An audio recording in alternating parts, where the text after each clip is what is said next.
à 2% pour les 3 premières années de production d'un puits. Et par la suite, elle indique que les redevances pourraient varier en fonction des prix du gaz naturel selon un taux qui oscillerait entre 5 et 17%. Si on fait de l'argent, les autres en font, c'est normal que ce soit comme ça. S'il y a moins d'argent qui se fait, l'industrie doit continuer à opérer. Ben, les deux cas, c'est ce qu'on voit du côté de la Colombie-Britannique, qui est finalement le régime le plus moderne ici au Canada. Les chiffres de fréquentation des banques alimentaires sont un indicateur de la situation sociale d'un pays. Bien au Canada, les effets de la crise se font encore sentir. Cette année, ils sont près de 10% de plus à avoir réclamé l'aide des banques alimentaires. L'augmentation est de 12% au Québec et jusqu'à 20% en Saskatchewan et au Manitoba. Jeanne Bissonnette. Les banques alimentaires peinent à répondre à la demande. Il y en a plus qu'auparavant, oui. Puis les gens, nous, on distribue d'abord aux jeunes de 25 ans et moins, mais on en donne quand même aux plus vieux, puis il y en a pas mal ici qui se présentent. Comme vous voyez ici, il n'y a pas beaucoup de choses. C'est pas parce que Moisson ne travaille pas, non, mais c'est plutôt que la demande est vraiment grande. Et nous en tant qu'organisme, des fois, on a la misère à répondre à cette demande-là. Selon le bilan fin 2010, le nombre de Canadiens qui ont eu recours aux banques alimentaires depuis un an est en hausse de plus de 9%. Au Québec, l'augmentation est de plus de 12%. Et dans la grande région de Montréal, eh bien, la hausse s'établit à 22%. Les grands centres urbains, la constance, c'est une augmentation record de la hausse de la demande et aussi une augmentation plus rapide auprès des enfants. Dans la région de Montréal, oui, depuis 2 ans, les gens avec revenus d'emploi particulièrement sont en hausse.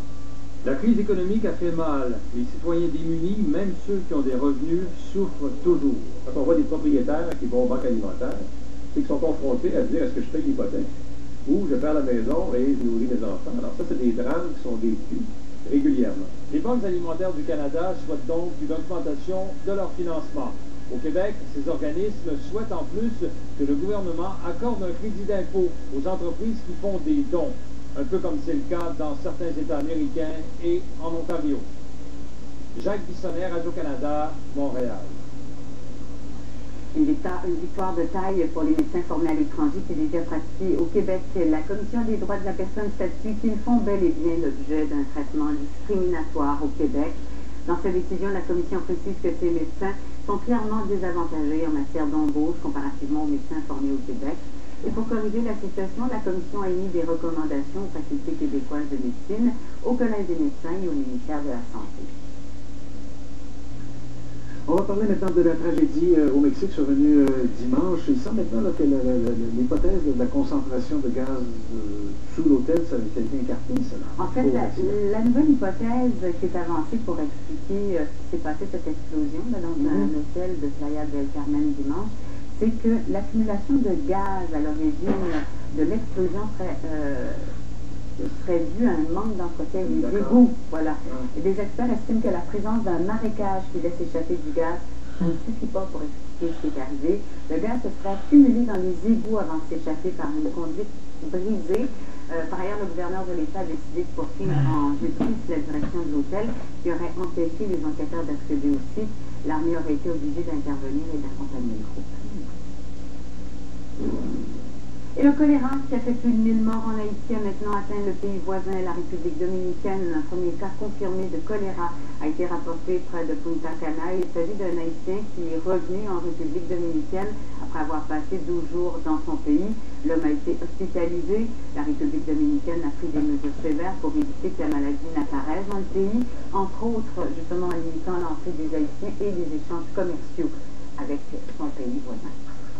C'est une région que vous connaissez, ça Punta Cana, ça doit être un travailleur de l'industrie touristique. C'est un travailleur de la construction qui était allé voir sa famille en Haïti, qui rentrait au pays, après a eu des vomissements et des choses comme ça, et a rapidement été à l'hôpital. On dit dans la presse dominicaine ce matin qu'il est tout est sous contrôle, sa situation est stabilisée, Et on parle de Punta Cana, faites attention, faites pas le saut. Il est hospitalisé à 1 heure environ de Punta Cana dans la ville d'Higüey. Alors, il n'y a pas de danger immédiat pour les touristes. Punta Cana, on connaît ça, c'est la destination touristique, alors il ne faut pas faire de lien. Est-ce qu'on ne disait pas qu'un cas signifiait probablement qu'il y avait 5 autres personnes? Je pense que c'était même plus que ça. Oui, c'est ça. Ça reste à voir, mais pour son cas, lui, on dit ça semble être isolé. Vous voulez nous parler de M. Obama? Oui, M. Obama, on va le voir rapidement. Il y a son fameux livre là, qui est dans les librairies depuis hier. Un livre pour enfants. C'est la toute première fois qu'un président, donc en poste, publie un livre destiné à une clientèle, donc jeunesse. Il ne nous a pas surpris par ses choix de lecture, M. Obama, Abraham Lincoln, Martin Luther King et George Washington, mais pour son choix d'écriture, il en a surpris plusieurs. 31 pages, donc, un livre qui est dédié à ses deux filles, Malia et Sacha. Les télés sur la page couverture. Oui, tout à fait. Elles sont là présentes dans le livre et s'inspirent de 13 personnages historiques américains. Et pour leur écrire ce livre. C'est vraiment le temps d'écrire. Il a été écrit en 2009, donc il y a un certain temps, mais c'est bel et bien écrit. Eh bien. Ouais. Il occupe bien ses bien organisé. Bien organisé. J'aimerais ça être organisé comme ça, juste à moitié, ça serait déjà pas mal. Il ne sera pas au salon du livre, en passant de vous voyez, alors, mais on aura d'autres bonnes raisons, par contre, parce qu'on a miré les deux et qu'on a t'as les payants qui vont venir nous voir à 8h30 pour nous parler justement du salon du livre. On vous retrouve dans un instant.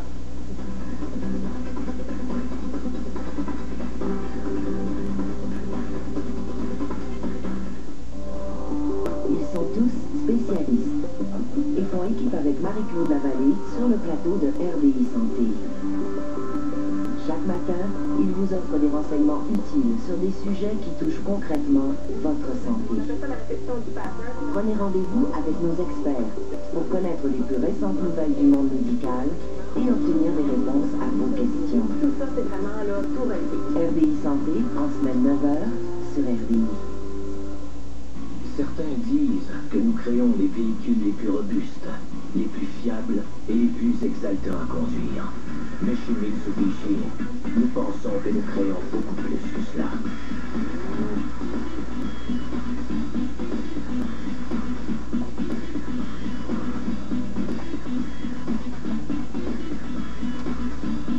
Mitsubishi, un monde à conduire. Présentement, obtenez 0% de financement à l'achat. Le ministère du Développement économique, de l'innovation et de l'exportation et le mouvement québécois de la qualité sont fiers de rendre hommage aux entreprises lauréates des Grands Prix québécois de la qualité 2010. Dans la catégorie organisme à but non lucratif, une grande mention a été décernée par le ministre Clément Gignac. Au Centre spécialisé de technologie physique du Québec. On œuvre au niveau du génie mécanique, du génie électrique, du génie informatique. Ce qui me rend le plus fier, c'est vraiment la richesse de nos gens qui font toute la différence.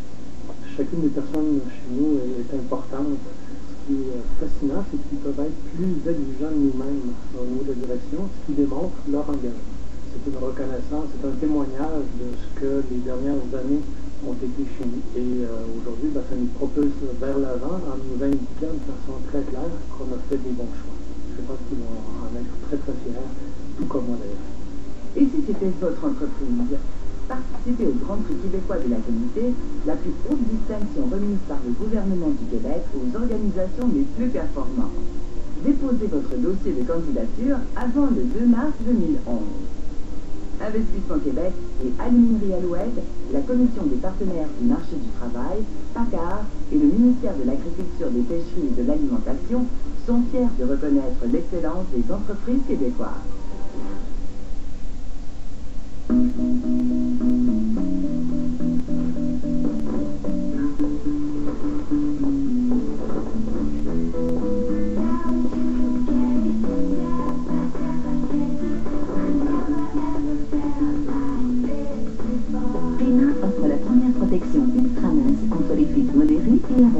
Nos microbilles super absorbantes sont groupées dans un noyau novateur mince. Une protection supérieure dans une serviette mince. Téna, l'évolution de la protection.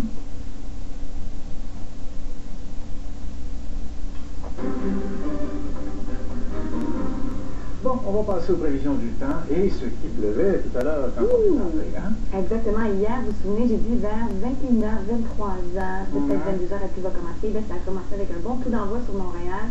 Jusqu'à présent, on a reçu plusieurs millimètres de pluie, et tout au plus, aujourd'hui, on devrait en recevoir encore une dizaine, principalement sur la métropole. Par contre, il y a des secteurs qui en recevront davantage, les Laurentides, la Mauricie, Québec, jusqu'à 30 millimètres de pluie, donc des pluies relativement abondantes. Il y aura des rafales de vent mélangées à tout ça. Et on peut d'ailleurs jeter un petit coup d'œil sur l'image satellite radar qui nous donne, en fait, qui dresse le portrait. On se trouve présentement au cœur de ce système dépressionnaire qui va tranquillement se déplacer vers le nord-est.